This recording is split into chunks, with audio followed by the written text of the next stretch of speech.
Welcome to Life in a Bottle, Season 1, episode, not sure what we call this. We call it the Liquid Farm, all about rosé. Rosé. So we're going to talk, probably not quickly because we're not very good at that. We're going to talk about this particular rosé from our friends at Liquid Farm. All right. Oh, man. Ooh. Liquid Farm. Yeah, Liquid I know. Farm. All right. Farm. So LF. why are we talking about this particular one?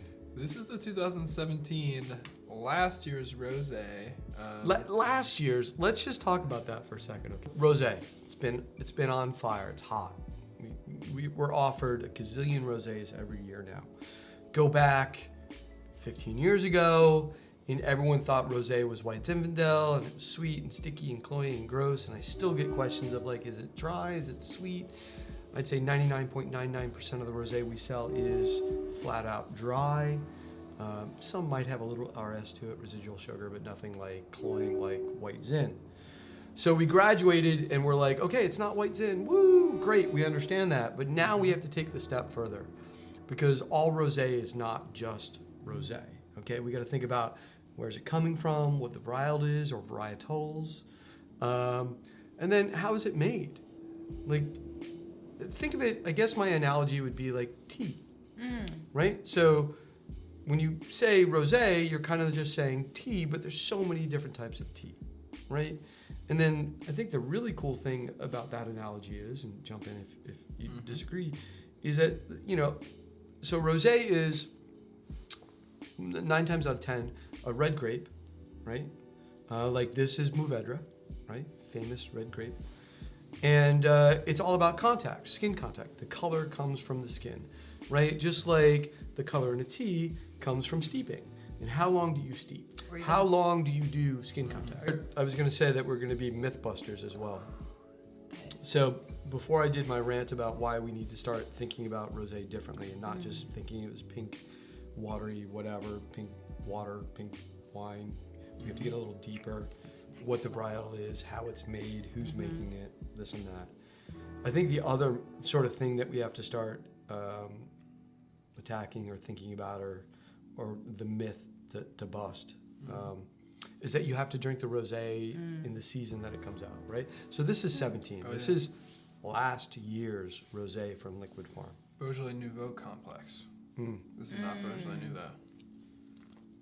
And I in the beginning of this video, I definitely put my nose in the glass and smirked because, man, to your point, this is so Liquid Farm. Yeah. So should we talk about our buddies, James and Jeff? Yeah. Yes, please. James is the young gun winemaker at Liquid Farm, and Jeff's a young gun too, but he's Liquid Farm OG, and they're the duo behind Liquid Farm, along with Brian, who's kind of the right-hand man. And these guys are awesome, and they make some of the very, very best Chardonnay that we can get our hands on. And each year they make for us Ancona's Cuvée, now a single barrel of Chardonnay selected just for Ancona's. But I'm thinking they're going to make us a rosé one of these days, I hope so. especially when I'm trying this. we're amazing. working on it.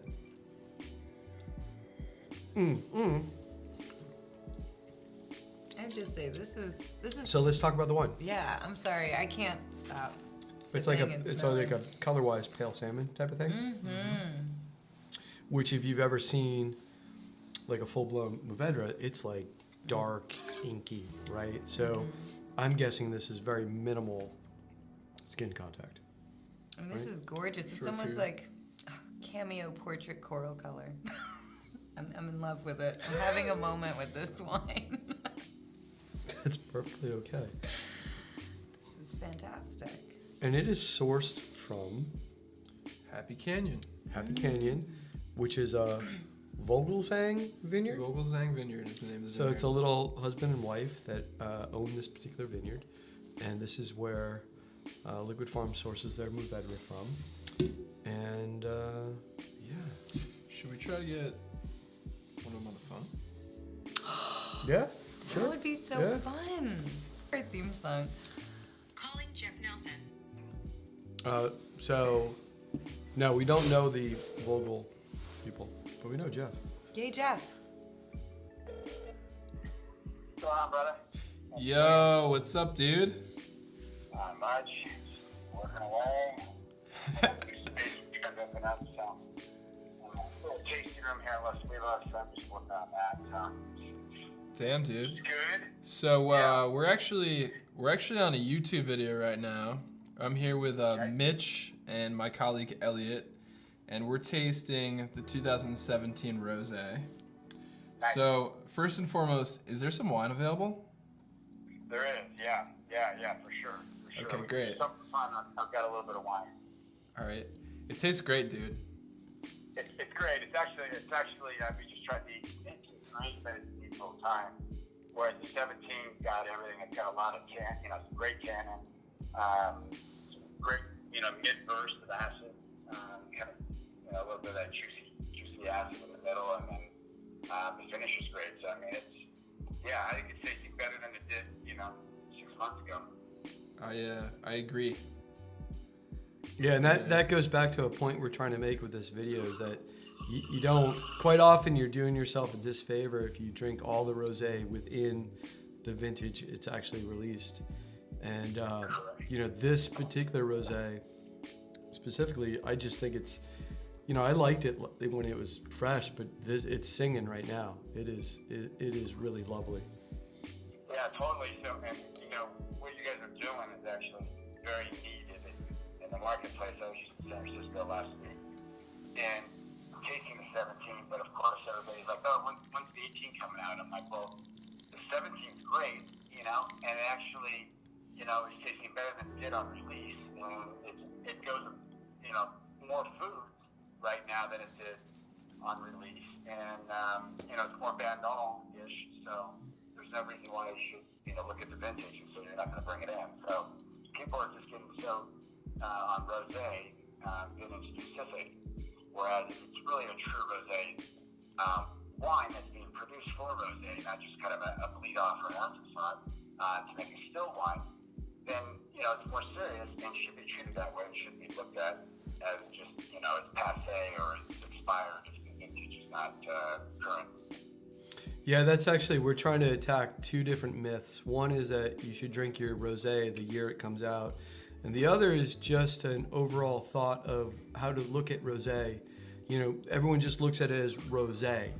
But I think to your point, you got to start looking at who's making it, how they're making it, what the varietal is. Because you can have rosés that drink so close to a white wine and so close to a red wine.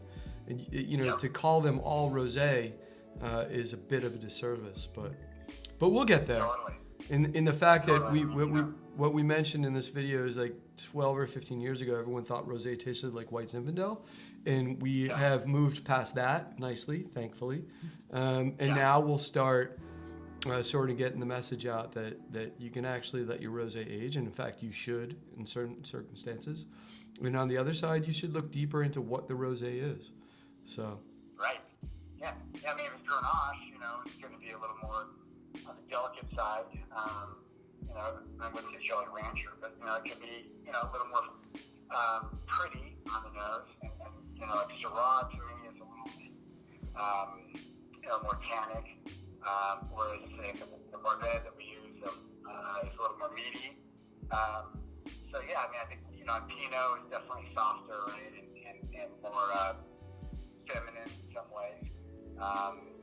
But yeah, I think breaking it down deeper is exactly what the consumer should start to do and take it a little more seriously.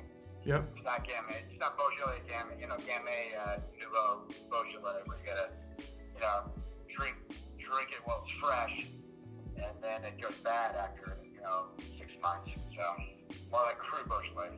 It's funny because Cody, before we called you, and he had the great idea of calling you, and thank you for picking up, obviously.